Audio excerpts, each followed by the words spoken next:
Subscribe করুন বাংলা ও বাঙালি রান্নাঘর চ্যানেলটিকে এবং পাশে যে বেল আইকনটি আছে সেটা টিপতে একদমই ভুলবেন না, যাতে আমরা যখনই কোনো নতুন রান্নার ভিডিও আপলোড করি সেটি সঙ্গে সঙ্গে আপনার নোটিফিকেশনে যেতে পারে।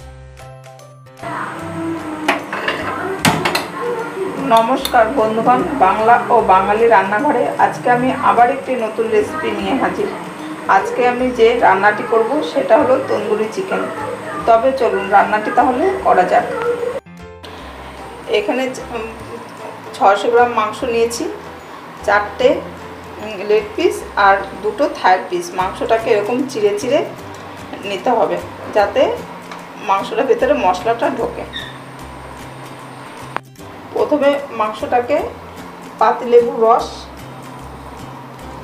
একটা পুরো গোটা রসটাকে আমি চিপে দেবো। গোটা পাতিলেবুর রস এভাবে চিপে দেবো।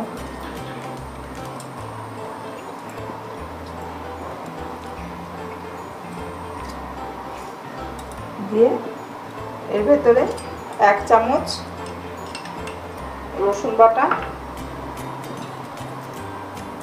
1 চামচ আদা বাটা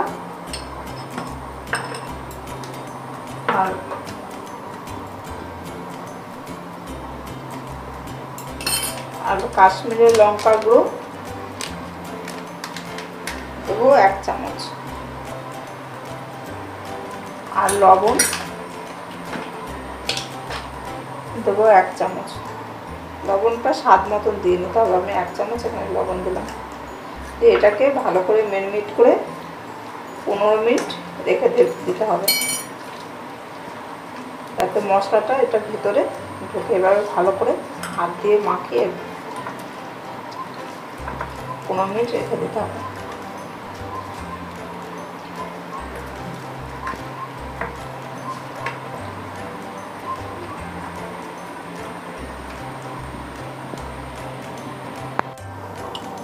মিনিট হয়ে গেছে।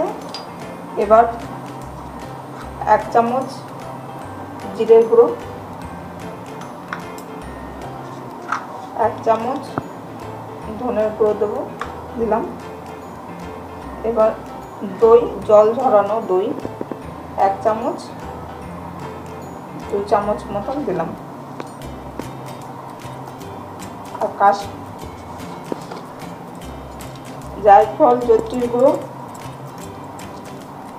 1/2 চামচ মতন দেবো।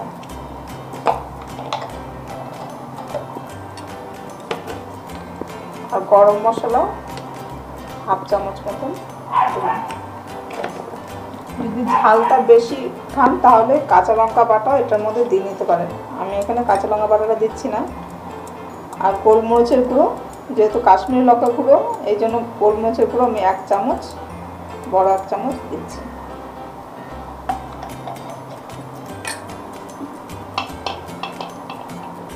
আর কস্তুরি মেথিটা ভালো করে একটু গরম করে এরকম গুঁড়ো করে নিতে হবে।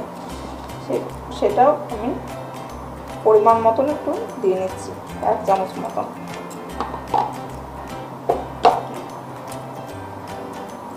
এটাকে ভালো করে মাখাতে হবে, একটু শুকনো শুকনো টাইপের হবে।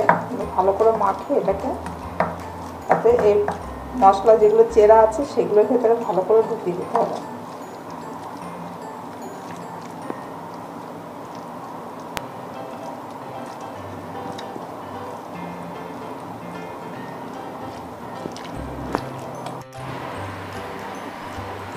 পুরো মাখানো হয়ে গেছে।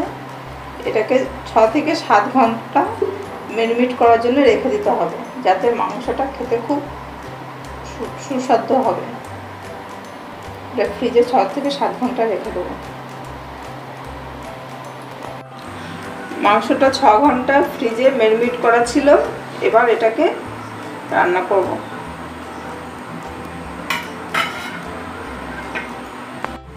এবার গ্যাসটা ধরাবো।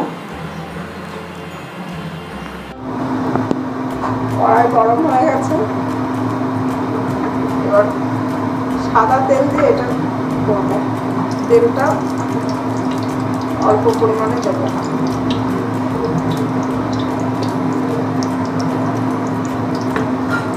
কড়াই চারিদিকে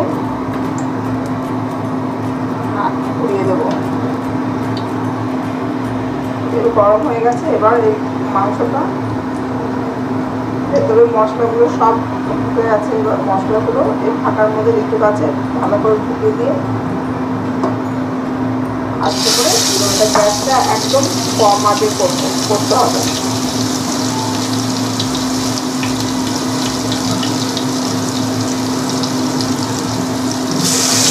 একদম নিভাবে আগে মাংসটা করতে হবে।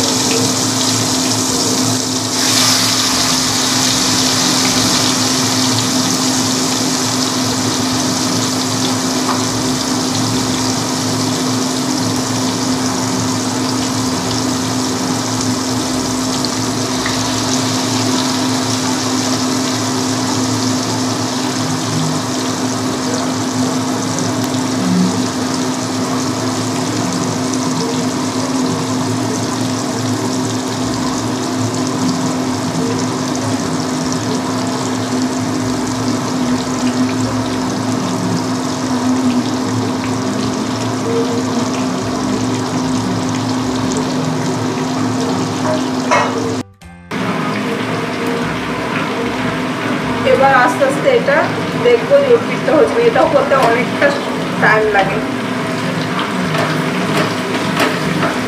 আস্তে আস্তে করে এই পিঠটা উল্টে দেবো। এই পিঠটা পোড়া পোড়া হয়ে গেছে। আস্তে আস্তে নিভা গ্যাসে করতে হবে একদম কম আঁচে, তাহলে মাংসটা গলে যাবে।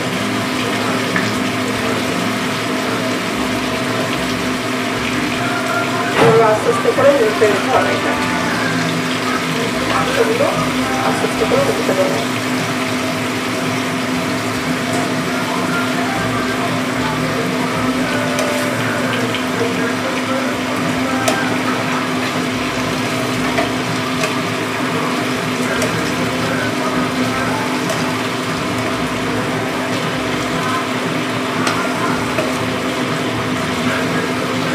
এই পিঠটা পোড়া পোড়া হয়ে গেছে। আবার ওই দিকটাও হবে এরকম।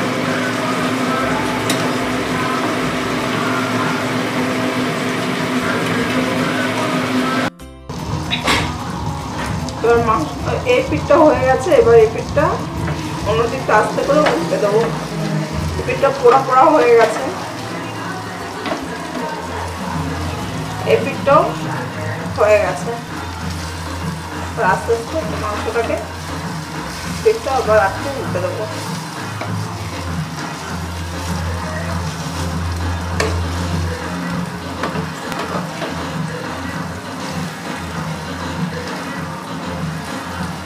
মাংসটাও গলে গেছে।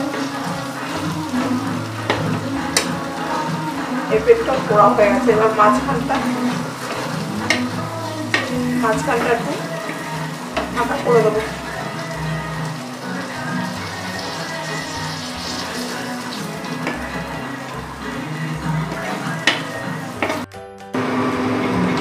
স্মোকি ফ্লেভারটা আনার জন্য এখানে একটা বাটি বসালাম। তার মধ্যে এই কাঠকলাটা পুড়িয়ে তার ধোয়াটা 5 মিনিটের জন্য দেবো। এর মধ্যে এক ফোঁটা একটু সাদা তেল দিয়ে দেবো। অল্প একটু সাদা তেল দিয়ে দেবো, যাতে ধোয়াটা ভালো হয়। এবার 5 মিনিটের জন্য এটা ঢাকনা বন্ধ করে রেখে দেবো।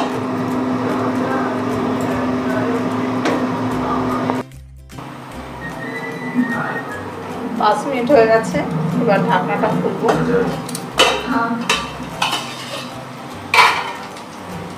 খুলে এবার গ্যাসটা নিভিয়ে দেবো।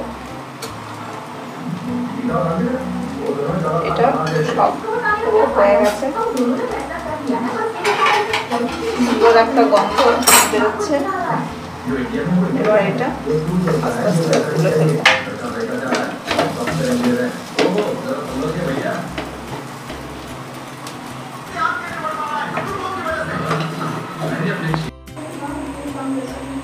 তন্দুরি চিকেন হয়ে গেছে। এটা ঘরোয়া পদ্ধতিতে। অবশ্যই আপনারা এটা বাড়িতে তৈরি করবেন এবং কেমন হয়েছে সেটা অবশ্যই কমেন্টে জানাবেন। ভিডিওটি পছন্দ হলে লাইক করবেন, শেয়ার করবেন এবং চ্যানেলটিকে অবশ্যই সাবস্ক্রাইব করবেন।